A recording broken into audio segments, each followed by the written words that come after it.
We said that the traditional and the oldest principle for classifying phraseological units is based on their original content and might be alluded as semantic. On this principle, idioms are classified according to their sources of origin. Source referring to the particular sphere of human activity, of life of nature, of natural phenomena, etc. Smith gives in his classification groups of idioms used by sailors, fishermen, soldiers, hunters, which are associated with the phenomena and conditions of their occupations.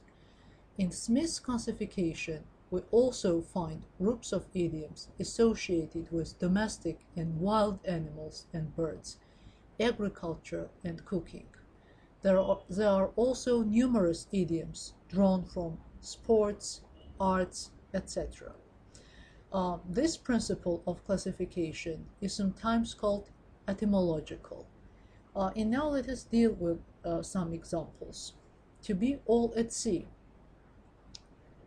It means to be unable to understand, to be in a state of ignorance or bewilderment about something. For example, how can I be a judge in a situation in which I am all at sea? Collins remarks that the metaphor is that of a boat tossed about, out of control, with its occupants not knowing where they are. To sink or swim, it means to fail or succeed. For example, it's a case of sink or swim. In deep water means in trouble or danger. In low water, on the rocks, is in strained financial circumstances. To be in the same boat with somebody is to be in a situation in which people share the same difficulties and dangers. For example, I don't like you much, but seeing that you're in the same boat, I'll back you all I can. The metaphor is that of passengers in the lifeboat of a sunken ship.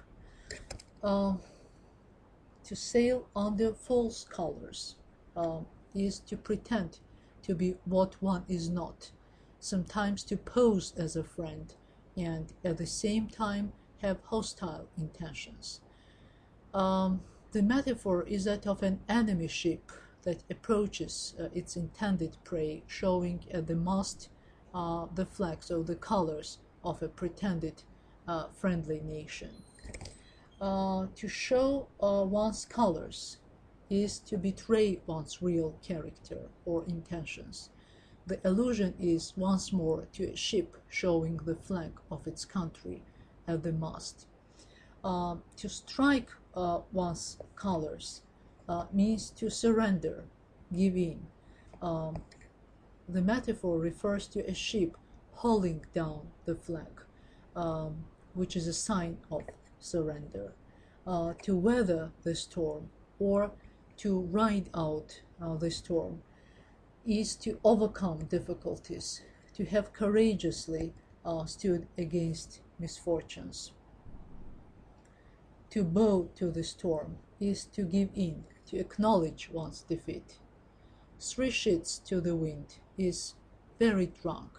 Half seas over, very drunk.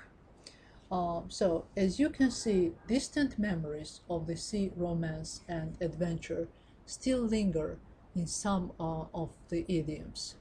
They bring to mind the distant past of pirates, sea battles, and the great discoveries of new lands. It is true that the original associations are almost fully forgotten. And yet, are we entirely free from the picture built up by the direct meanings of the words?